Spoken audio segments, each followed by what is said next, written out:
السلام علیکم دوستو 1812 میں نیپولین بوناپارٹ کے پاس یورپ میں سب سے بڑی امپائر اور طاقتور ترین فوج تھی۔ اس فوج کے ساتھ وہ روس پر حملہ کرنے کی تیاری کر رہے تھے اور اس حملے کی وجہ تھی نیپولین کا بنایا ہوا کانٹیننٹل سسٹم۔ یہ سسٹم اس لیے بنایا گیا تھا کیونکہ برٹش نیوی نے اٹلانٹک اوشن سے لے کر میڈیٹرینین سی تک فرانس اور اس کے مقبوضہ علاقوں کی سمندری ناکہ بندی کر رکھی تھی۔ اس ناکہ بندی کے جواب میں نیپولین نے کانٹیننٹل سسٹم بنایا تھا جس کے تحت تمام یورپی ممالک کو برطانیہ کے ساتھ تجارت سے روک دیا گیا تھا، یعنی برطانیہ کا تجارتی بائیکاٹ کر دیا گیا تھا۔ حتیٰ کہ روس بھی نیپولین کے دباؤ پر اس سسٹم میں شامل ہو گیا، لیکن چند برس کے اندر ہی روس اور فرانس میں اس سسٹم پر مسائل کی وجہ سے اختلافات پیدا ہو گئے۔ پہلا اور بڑا مسئلہ تو یہ تھا کہ برطانیہ کے ساتھ تجارت نہ ہونے کی وجہ سے روسی تاجروں کا بہت معاشی نقصان ہو رہا تھا۔ دوسرا مسئلہ تھا نیپولین کی وعدہ خلافی۔ نیپولین نے زار روس یعنی شہنشاہ الیگزینڈر ون سے وعدہ کیا تھا کہ وہ عثمانی سلطنت کے دارالحکومت قسطنطنیہ یعنی آج کے استنبول پر قبضے میں روس کی مدد کریں گے۔ دوستو، آپ جانتے ہوں گے کہ قسطنطنیہ ہی وہ مقام ہے جو روس کے سمندر بلیک سی کو بحر روم سے ملاتا ہے۔ اس وجہ سے روس کے لیے اس شہر پر قبضہ بہت اہمیت کا حامل تھا۔ نیپولین نے روس کی مدد کا وعدہ تو کر لیا تھا، لیکن یہ وعدہ پورا نہ ہو سکا کیونکہ نیپولین کو خدشہ تھا کہ کہیں روس بھی بحر روم میں ان کے لیے رائل نیوی جیسا خطرہ نہ بن جائے۔ تو قسطنطنیہ والے معاملے پر وعدہ خلافی اور تجارت میں نقصان پر زار روس نیپولین سے ناراض ہو گئے اور انہوں نے کانٹیننٹل سسٹم سے الگ ہو کر برطانیہ سے تجارت شروع کر دی، یعنی انہوں نے بائیکاٹ ختم کر دیا۔ اور یوں اس کے جواب میں نیپولین نے روس پر چڑھائی کر دی، لیکن وہ روس کو فتح نہیں کرنا چاہتے تھے بلکہ صرف زار پر دباؤ ڈال کر انہیں سسٹم میں واپس لانا چاہتے تھے۔ بالٹک اسٹیٹ لیتھونیا میں دریائے نیمان کے کنارے ایک پہاڑی واقع ہے، اسے نیپولینز ہل کہتے ہیں۔ 24 جون 1812 کے روز نیپولین اسی پہاڑی سے اپنی عظیم الشان فوج کو دریا عبور کر کے روس میں داخل ہوا۔ کہتے ہیں کہ یورپ کی تاریخ میں اتنی بڑی فوج اس سے پہلے کبھی نہیں دیکھی گئی۔ 4.5 لاکھ جوانوں کی اس فوج میں 80,000 گھوڑ سوار، 3,70,000 پیدل اور 1,400 توپیں شامل تھیں۔ اس کے مقابلے میں روسیوں کے پاس محض 2,20,000 فوجی تھے، ان میں 40,000 گھوڑ سوار، 1,80,000 پیدل اور 800 توپیں تھیں۔ اس تعداد میں گو کہ بعد میں اضافہ بھی ہوا، لیکن 24 جون کے روز فوجیوں کی یہی تعداد تھی۔ دوستو، یوں تو فرینچ آرمی روسیوں سے کہیں زیادہ طاقتور تھی، لیکن حقیقت تھوڑی سی مختلف تھی۔ نیپولین کی فوج میں آدھے جوان فرینچ فوجی تھے، لیکن باقی آدھے فرینچ نہیں تھے، بلکہ فرینچ امپائر کے مختلف حصوں سے بھرتی کیے ہوئے لوگ تھے۔ پھر فرینچ فوجیوں میں بھی بڑی تعداد ان جوانوں کی تھی جنہیں جنگ کا زیادہ تجربہ نہیں تھا، بلکہ ان میں سے کئی تو پہلی بار جنگ پر جا رہے تھے۔ وہ مشکلات کے عادی نہیں تھے۔ ان کے مقابلے میں ویسے تو روسی فوج کی اکثریت بھی ناتجربہ کار مزدوروں اور کسانوں پر مشتمل تھی، لیکن فرانسیسی فوجیوں کے مقابلے میں انہیں ایک فائدہ بہرحال حاصل تھا، وہ یہ کہ مزدور اور کسان سخت مشقت کے عادی تھے اور وہ اپنی سرزمین میں تھے۔ پھر موسم گرما میں آسمان آگ برسائے یا سرد موسم میں برف باری کی انتہا ہو جائے، یہ لوگ ہر موسم میں سروائیو کر سکتے تھے۔ اس لیے اپنی سرزمین پر ناتجربہ کار دشمن سے لڑنا ان سخت جان روسیوں کے لیے نسبتاً آسان تھا۔ روس میں فرانسیسی فوجیوں کی کامیابی 2 باتوں پر ٹکی ہوئی تھی، ایک ان کی تعداد زیادہ تھی اور دوسرا ان کا کمانڈر نیپولین بوناپارٹ زبردست جنگی تجربہ رکھنے والا کمانڈر تھا۔ یہ مشہور ہو چکا تھا کہ وہ کبھی ہارتا نہیں ہے، لیکن دوستو، نیپولین بوناپارٹ جیسے بہترین کمانڈر سے بھی ایک غلطی ہو چکی تھی، وہ یہ کہ انہوں نے روس پر حملے کے لیے باقاعدہ پلاننگ ہی نہیں کی تھی۔ ان کا اصل منصوبہ یہ تھا کہ وہ اگر روسی سرحدوں پر اتنی بڑی فوج لے آئیں گے تو زار روس گھبرا کر صلح کر لیں گے، یعنی کانٹیننٹل سسٹم میں واپس آ جائیں گے، برطانیہ سے تجارت بند کر دیں گے۔ اس لیے وہ اپنی فوج کے ساتھ دریائے نیمان کے کنارے پر رک گئے تھے۔ آگے جنگ لڑنے کی تفصیلی پلاننگ اب تک انہوں نے نہیں کی تھی۔ یہ دریا روسی اور فرانسیسی امپائر کے درمیان سرحد کا کام کرتا تھا۔ دریا کے ایک طرف لیتھونیا اور دوسری طرف پولینڈ تھا۔ نیپولین اپنی فوج کے ساتھ پولینڈ میں موجود تھے کیونکہ یہاں ان کی حکومت تھی۔ نیپولین کو زار کی طرف سے صلح کے پیغام کا انتظار تھا، لیکن جب ایسا کوئی پیغام نہیں آیا تو انہوں نے 24 جون کو دریا عبور کر کے روسی علاقوں پر دھاوا بول دیا۔ ان کا خیال تھا کہ وہ زیادہ سے زیادہ 50 میل تک روس میں پیش قدمی کریں گے تو روسی حکمران صلح کر لیں گے، لیکن زار روس نے انہیں مایوس کیا اور صلح کا کوئی پیغام نہیں بھیجا گیا۔ اب یہ نیپولین کے لیے بھی انا کا مسئلہ بن گیا کہ وہ زار کو جھکا کر ہی رہیں گے، چنانچہ وہ روس میں آگے ہی آگے بڑھتے چلے گئے۔ انہیں یہ اندازہ ہی نہیں ہوا کہ زار روس اور ان کے کمانڈرز جان بوجھ کر انہیں پیش قدمی کا موقع دے رہے ہیں۔ وہ فرینچ آرمی کو روس میں اتنا آگے لانا چاہتے تھے کہ ان کی واپسی ناممکن ہو جائے۔ نیپولین جیسا منجا ہوا کمانڈر بھی ان کے جال میں پھنستا چلا گیا۔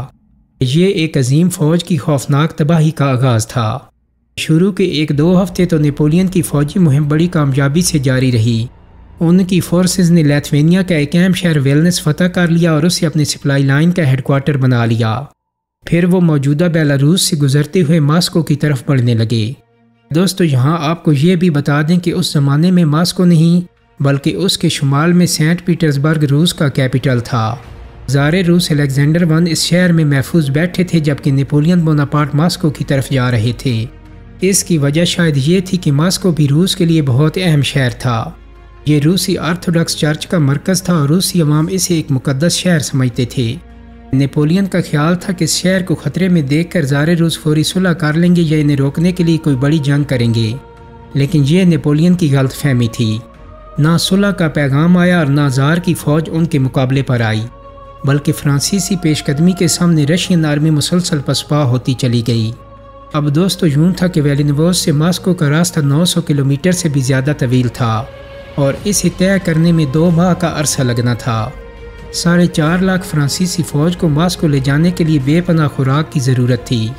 اس لیے روسیوں نے یہ کیا کہ پیچھے ہٹتے ہوئے راستے کے ہر گاؤں اور کھیت کو خود ہی جلا دیا اور پانی کے کنوؤں میں زہر ملا دیا، حتیٰ کہ مویشیوں تک کو موت کے گھاٹ اتار دیا گیا تاکہ فرانسیسی فوج بھوکی پیاسی مرنے لگے۔ ادھر روسی دیہاتیوں نے بھی فرینچ فورسز پر گوریلا حملے شروع کر دیے۔ وہ اچانک حملہ کرتے اور کچھ فوجیوں کو موت کے گھاٹ اتارتے، کچھ راشن لوٹتے اور فرار ہو جاتے۔ روسی فوج کے ریگولر دستے بھی فرانسیسی فوج کے خلاف چھاپہ مار کارروائیاں کر رہے تھے۔ خاص طور پر لیتھوینیا کے شہر ویلنس سے فرانسیسی فوج کو جو سپلائیز بھیجی جاتی تھیں انہیں بھی روسی فوجی یا دیہاتی لوٹ لیتے تھے۔ سپلائی لائن کی حفاظت کے لیے نیپولین کو بہت سے فوجی دستے پیچھے ہی چھوڑنا پڑے، لیکن ان دستوں پر بھی روسیوں کے حملے جاری رہے۔ نیپولین نے بہت کوشش کی کہ وہ روسی فوج کے بڑے حصے کو کسی طرح گھیر کر تباہ کر دے تاکہ روسی ہتھیار ڈال دیں اور مزاحمت کے قابل نہ رہیں۔ اگر ایسا ہو جاتا تو نیپولین کو ماسکو جانے کی ضرورت ہی نہ پڑتی، وہ زار روس کو صلح پر مجبور کر کے فرانس لوٹ جاتے۔ لیکن روسی فوج کا مرکزی حصہ جو supreme commander general Barclay D ٹولی کی کمان میں تھا وہ ان کے ہاتھ نہیں آ رہا تھا۔ یہ رشین آرمی مسلسل پیچھے ہٹتی جا رہی تھی اور اس کے تعاقب میں نیپولین بھی مسلسل ماسکو کی طرف بڑھتے چلے جا رہے تھے۔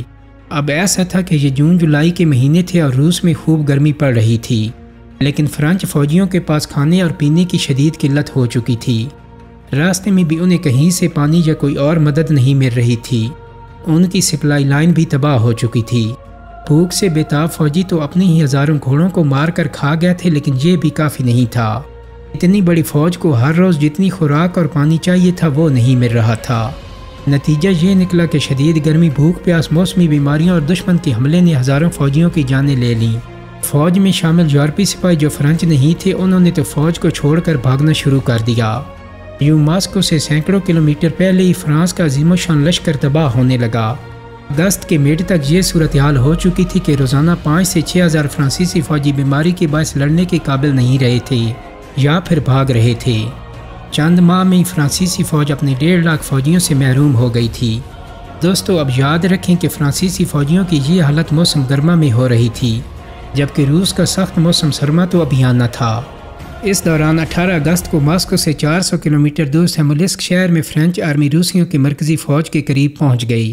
اس موقع پر روسیوں اور فرینچ آرمی کی پہلی بڑی لڑائی ہوئی۔ روسی فوج شہر میں قلعہ بند ہو گئی۔ نیپولین بوناپارٹ کے پاس پورا موقع تھا کہ وہ شہر کو گھیرے میں لے کر دشمن کی ماسکو واپسی کا راستہ بند کر دے۔ اس طرح روسی شہر میں بالکل محصور ہو جاتے اور ان کی پوری فوج تباہ ہو جاتی۔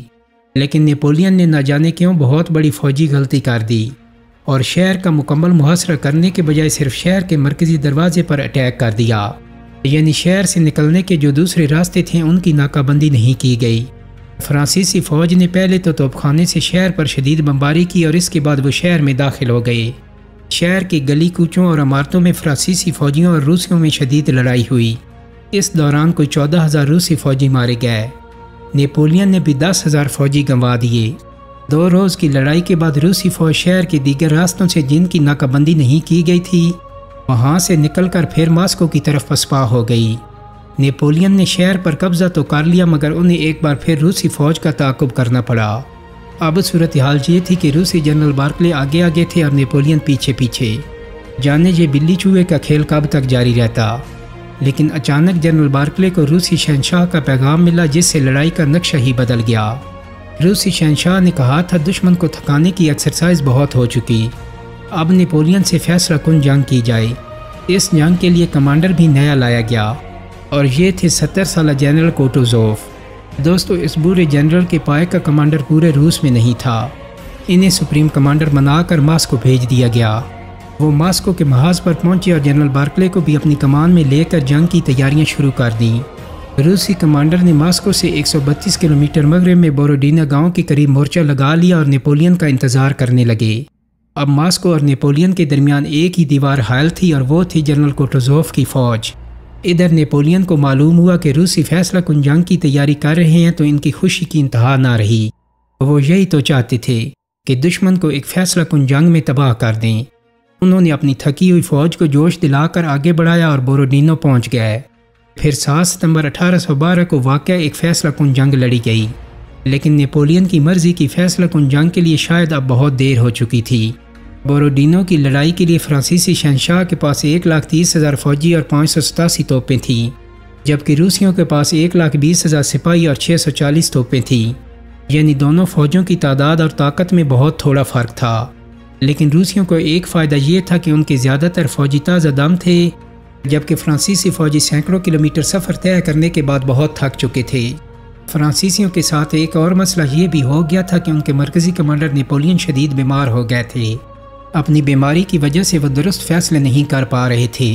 فرانسیسیوں کے مطابق فیصلہ کن جنگ کے لیے یہ آئیڈیل سچویشن بالکل نہیں رہی تھی، لیکن پھر بھی بیمار نیپولین نے یہ جنگ شروع کر دی۔ میدان جنگ کی صورتحال یوں تھی کہ دونوں فوجوں کے درمیان میں دریائے ماسکو بہہ رہا تھا۔ روسی فوج نے دریا کے مشرقی کنارے کے ساتھ ساتھ چھوٹی پہاڑیوں اور میدانوں میں بھی پوزیشنز لے رکھی تھیں۔ انہوں نے دشمن کے پہنچنے سے پہلے ہی مٹی کے کئی قلعے بنا کر ان میں توپیں نصب کر دی تھیں۔ روسی فوج کے سینٹر میں بھی ایک بہت بڑا قلعہ تھا جس میں کم از کم 18 توپیں نصب تھیں۔ اس کے علاوہ انہوں نے اپنی دفاعی لائن کے ساتھ ساتھ فوجیوں کے لیے محفوظ مورچے بھی بنا لیے تھے، جبکہ نیپولین نے اس جنگ کے لیے لمبی چوڑی منصوبہ بندی کرنے کے بجائے اپنی فوج کو براہ راست دشمن کی پوزیشنز پر حملے کا حکم دے دیا۔ لیکن ایسا حملہ کرنا خطرناک تھا کیونکہ دشمن اپنی محفوظ پوزیشن سے فائرنگ کر کے فرینچ فورسز کو بھاری جانی نقصان پہنچا سکتا تھا۔ نیپولین کے ایک جنرل نے انہیں مشورہ دیا کہ آپ براہ راست اٹیک نہ کریں، مجھے 40,000 فوج دیجیے، میں رات کو دریا عبور کر کے دشمن کو پیچھے سے گھیرنے کی کوشش کروں گا۔ لیکن نیپولین نے نہ جانے کیوں انکار کر دیا۔ 7 ستمبر کی صبح 6 بجے فرانسیسی توپ خانے نے روسیوں پر شدید بمباری شروع کر دی۔ روسی توپ خانے نے بھی اس کا جواب دیا۔ اس کے بعد فرانسیسی فوج نے دریا عبور کر کے دشمن پر حملے شروع کر دیے، لیکن دشمن کی پوزیشنز پر قبضہ کرنا آسان نہیں تھا۔ روسی فوجی اپنی دفاعی پوزیشنز اور خاص طور پر مٹی کے قلعہ نما مورچوں سے مسلسل گولے برسا رہے تھے۔ جب فرانسیسی فوجی قریب پہنچتے تو روسی ان پر گولیاں برسانے لگتے۔ روسیوں کی تباہ کن فائرنگ نے فرانسیسی فوج کے جتھوں کے جتھے اڑا کر رکھ دیے۔ جو فرانسیسی فوجی کمانڈرز فیلڈ میں موجود تھے انہیں اس بات پر بھی پریشانی تھی کہ نیپولین اگلے مورچوں میں ان کے ساتھ نہیں تھے، اس لیے وہ کوئی بھی فیصلہ فوری نہیں لے سکتے تھے، کیونکہ نیپولین تک پیغام پہنچانے اور پھر ان کا جواب آنے میں بہت دیر لگ جاتی تھی۔ ان کے ایک کمانڈر نے غصے میں اپنے فوجیوں سے یہ بھی کہا کہ نیپولین اگلی صفوں میں کیوں نہیں، اگر وہ کمان کرنے کے اہل نہیں رہے تو لوٹ جائیں اور ہمیں کمان کرنے دیں۔ لیکن نیپولین نہ تو کمان چھوڑ رہے تھے اور نہ فوج کو درست طور پر لیڈ کر رہے تھے۔ وہ چڑچڑے اور بدمزاج ہو چکے تھے، ناکامی کی کوئی بات ان سے برداشت نہیں ہوتی تھی۔ اس کا نتیجہ یہ نکلا کہ فرانسیسیوں کو شدید مشکلات پیش آنے لگیں۔ بڑھتے ہوئے جانی نقصان کی وجہ سے فرانسیسی فوجوں کو اپنے ریزرو دستے بھی وقت سے پہلے میدان جنگ میں جھونکنے پڑے۔ آخر فرانسیسی بھاری نقصان اٹھا کر روسی مورچوں کے بالکل اوپر پہنچ گئے۔ دونوں طرف کے فوجی آپس میں بھیڑ گئے اور اپنی سنگینوں سے ایک دوسرے کو موت کے گھاٹ اتارنے لگے۔ روسی فوجی اس بے جگری سے لڑ رہے تھے کہ نیپولین بھی ان کی تعریف پر مجبور ہو گئے۔ انہوں نے اپنے ایک ساتھی سے کہا کہ روسی تو یوں لڑ رہے ہیں جیسے وہ انسان نہیں مشینیں ہیں، وہ ایسے قلعے بن گئے ہیں جنہیں صرف توپ کے گولے ہی تباہ کر سکتے ہیں۔ لیکن دوستو روسیوں کی انتہا درجے کی بہادری بھی فرانسیسی فوج کی پیش قدمی کو نہ روک سکی۔ روسی فوجی اپنی کمزور پوزیشنز پر ضرورت سے زیادہ مزاحمت کرنے کی وجہ سے بھاری نقصان اٹھا رہے تھے۔ جنگ کے شروع میں فرانسیسیوں کا نقصان زیادہ ہوا تھا، لیکن لڑائی کے آخر میں روسیوں کا جانی نقصان فرانسیسیوں سے کہیں زیادہ ہو گیا۔ شام ہونے تک میدان جنگ میں 44,000 روسی اور 35,000 فرانسیسی فوجی موت کے گھاٹ اتر چکے تھے، یعنی ایک ہی روز میں مجموعی طور پر 79,000 فوجی مارے گئے۔ روسی فوجیوں کو ان کی فرنٹ لائن سے بہت پیچھے دھکیلا جا چکا تھا۔ بظاہر فرانسیسیوں کا پلہ بھاری نظر آ رہا تھا، لیکن نیپولین کو جس فیصلہ کن فتح کی تلاش تھی وہ انہیں نہیں مل سکی۔ اس کی وجہ یہ تھی کہ جنگ کے ہر نازک موقع پر انہوں نے فرنٹ لائن پر مزید فوجی بھیجنے سے یا تو انکار کیا تھا یا پھر بہت دیر کر دی تھی۔ اس طرح انہوں نے اپنے کمانڈرز کی بار بار درخواست کے باوجود اپنی ایلیٹ فورسز کو جنہیں ریزرو میں رکھا گیا تھا انہیں لڑنے کے لیے نہیں بھیجا تھا۔ اس وجہ سے روسی فوج مکمل تباہی سے بچ گئی۔ جب 7 ستمبر کا سورج غروب ہوا تو روسی جنرل کوٹوزوف نے اپنی فوج کو ماسکو کی طرف سے پیچھے ہٹا لیا۔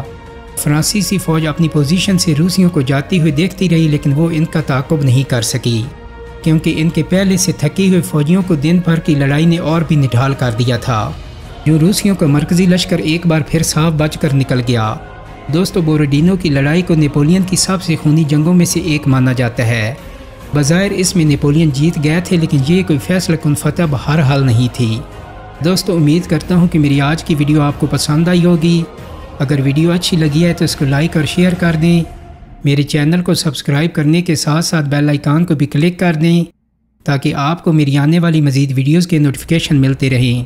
بہت جلدی ایک نئی ویڈیو کے ساتھ ملاقات ہوگی۔ اپنا بہت سارا خیال رکھیے گا۔ اللہ حافظ۔